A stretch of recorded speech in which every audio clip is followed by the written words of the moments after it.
ఆంధ్రప్రదేశ్‌కి సంబంధించి పవన్ కళ్యాణ్ గారు అనేక నిర్ణయాలు తీసుకుంటున్నారు. ముఖ్యంగా అంటే సినిమా ఇండస్ట్రీకి సంబంధించి ఆయన ఒక సినిమా ఇండస్ట్రీలో స్టార్ హీరోగా ఒక వెలుగు వెలిగి చెప్తుంటే అంటే ఒక రకంగా చెప్పాలంటే ఒక స్టార్డమ్‌లో ఉండగానే ఆ స్టార్డమ్‌ను వదిలేసి ఆయన రాజకీయాల్లో ప్రజలకు ఏదో సేవ చేయాలని వచ్చేసారు. అంతేకాకుండా అనేక ఇబ్బందులకు పడ్డారు కూడా. నిజంగా చెప్పాలంటే ఆయన పడ్డ ఇబ్బందులు ఒక సినిమా హీరోగా మిగతా ఏ హీరో కానీ ఎప్పుడు కూడా గతంలో రాజకీయాల్లోకి వచ్చినటువంటి ఏ హీరో కూడా పడలేదనుకోవాలి. కానీ అప్పుడు మాత్రం సినిమా ఇండస్ట్రీ నుంచి ముఖ్యంగా 2019 ఆ టైంలో పవన్ కళ్యాణ్ గారికి పెద్దగా సినిమా ఇండస్ట్రీ నుంచి సపోర్ట్ రాలా. కానీ 2024లో మాత్రం అనూహ్యంగా పవన్ కళ్యాణ్ గారికి అద్భుతమైనటువంటి సపోర్ట్ ఇచ్చారు. అటు సినిమా నిర్మాతలు కావచ్చు, సినిమాకి సంబంధించినటువంటి అనేక మంది టెక్నీషియన్స్ కావచ్చు, హీరోలు కావచ్చు, లేదంటే చిన్న బులితెర నుంచి కూడా వచ్చినటువంటి అందరూ కూడా చాలా మంది సపోర్ట్ ఇచ్చారు. ముఖ్యంగా ఈసారి పవన్ కళ్యాణ్ గారు ఆయన డిప్యూటీ సీఎం అయిన తర్వాత చాలా మంది సినిమా ఇండస్ట్రీకి సంబంధించినటువంటి పెద్దలందరూ కూడా అక్కడ వెళ్లి కలవడం జరిగింది. దీని మీద సినిమాటోగ్రఫీ మంత్రిగా ఉన్నటువంటి కందులు దుర్గేష్ గారు జనసేన పార్టీకి సంబంధించిన వ్యక్తి కావడంతో ఆయన కూడా అంటే మొన్న పవన్ కళ్యాణ్ గారితో కూడా మరొకసారి చర్చించాలి అనే ఉద్దేశంతో అటు నిర్మాతలు కూడా ఒక ప్రెస్ నోట్లో చెప్పడం జరిగింది. కాకపోతే ఇప్పుడు కందులు దుర్గేష్ గారు దీని మీద ఒకైతే నాకు వివరణ అయితే ఇచ్చారు. సినిమా ఇండస్ట్రీకి సంబంధించి ప్రతిసారి మా వెనకాల తిరగాల్సిన పని లేకుండా ఒక నిర్దిష్టమైనటువంటి పాలసీని మనం అరేంజ్ చేద్దాము. దాంట్లో ఇంకా ప్రతిసారి మీరు వచ్చి మమ్మల్ని పర్మిషన్ అడగాల్సిన అవసరం ఉండదు. గత ప్రభుత్వంలో లాగా మీరు వచ్చి చేతులు కట్టుకుని మా దగ్గర నుంచోవలసిన పని లేదు. మీకు ఇచ్చే గౌరవం మేము ఇస్తామని చెప్పేసి కందులు దుర్గేష్ గారు అయితే చెప్పడం జరిగింది. సో ఏదేమైనా సరే అంటే గత ప్రభుత్వం పవన్ కళ్యాణ్ గారిని కావచ్చు, లేదంటే ఆయన సినిమాలకు సంబంధించి కావచ్చు, రేట్ల పెంపకం అప్పుడు కావచ్చు, లేదంటే అనేక రకాలుగా సినిమా ఇండస్ట్రీ మీద చాలా మంది మీద కక్ష సాధింపు చర్యలు అయితే అప్పట్లో చేసింది వైఎస్ఆర్ ప్రభుత్వం.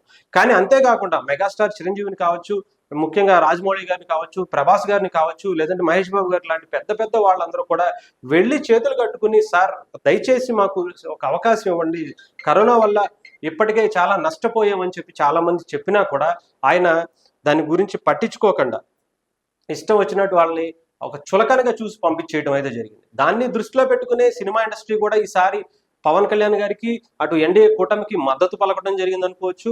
ఏదేమైనా సరే వాళ్ళ అహంకారానికి తగ్గట్టుగా ఈసారి వాళ్ళకి ప్రతిఫలం కూడా వచ్చింది.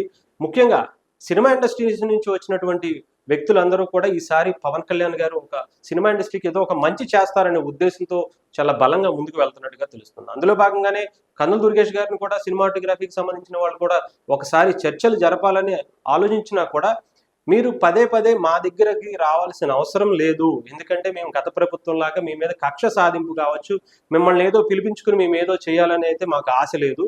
మీ వరకు మీరు చేసుకోండి. ఒక నిర్దిష్టమైనటువంటి పాలసీని అయితే కంపల్సరీగా సినిమా ఇండస్ట్రీకి ఒక పెడతాము.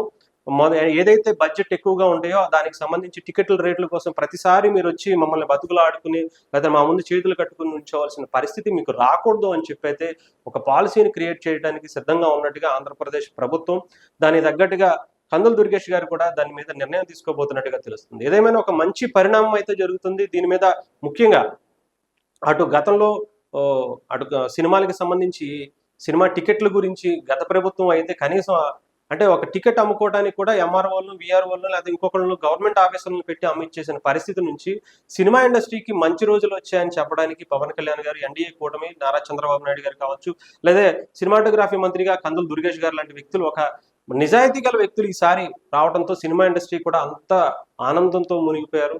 చాలా మంది చాలా మంచిగా సెలబ్రేషన్స్ కూడా చేసుకున్నారు సినిమా ఇండస్ట్రీకి సంబంధించి. సో ఈసారి సినిమా ఇండస్ట్రీ నుంచి కూడా అటు ఆంధ్రప్రదేశ్ ప్రభుత్వానికి, అలాగే ఆంధ్రప్రదేశ్ ప్రభుత్వం నుంచి సినిమా ఇండస్ట్రీకి కూడా మంచి జరిగే అవకాశాలు, సత్సంబంధాలు కూడా ఎక్కువగా తీసుకునే అవకాశాలు కనిపిస్తుంది. ఎందుకంటే టూరిజం డెవలప్ అవ్వాలి అంటే సినిమా ఇండస్ట్రీకి సంబంధించినటువంటి పెద్దల సహకారం కంపల్సరీ కావాల్సి ఉంటుంది. సో అంతేకాకుండా సినిమా ఇండస్ట్రీ బాగుండాలన్నా కూడా అటు గవర్నమెంట్ కూడా సపోర్ట్ ఉండాలి. సో వీళ్ళిద్దరూ పరస్పరం మనకి ఒక అంగీకారంతో మంచి ఉద్దేశంతో ముందుకు వెళితే మాత్రం అటు సినిమా ఇండస్ట్రీ, అటు ఆంధ్రప్రదేశ్ ప్రభుత్వం, అలాగే టూరిజం కావచ్చు, అనేక మంది ఉపాధి కూడా దొరికే అవకాశం ఉంటుంది. సినిమా ఇండస్ట్రీ కూడా ఆంధ్రప్రదేశ్లో పెట్టాలన్న యోచనలో, అలాగే వాళ్ళకి స్థలాలు ఇవ్వాలన్న యోచనలో కూడా ఆంధ్రప్రదేశ్ ప్రభుత్వం ప్రస్తుతం ఉన్నటువంటి చంద్రబాబు నాయుడు గారు, పవన్ కళ్యాణ్ గారు, కందులు దుర్గేష్ గారు లాంటి మినిస్టర్స్ గారు కూడా అందరూ కూడా చొరవ చూపించే ప్రయత్నం అయితే చేస్తున్నారు. ఏదేమైనా ఆంధ్రప్రదేశ్కి ఒక మంచి రోజులు వచ్చాయి, అలాగే సినిమా ఇండస్ట్రీ కూడా మంచి రోజులు వచ్చాయి అనుకోవచ్చు.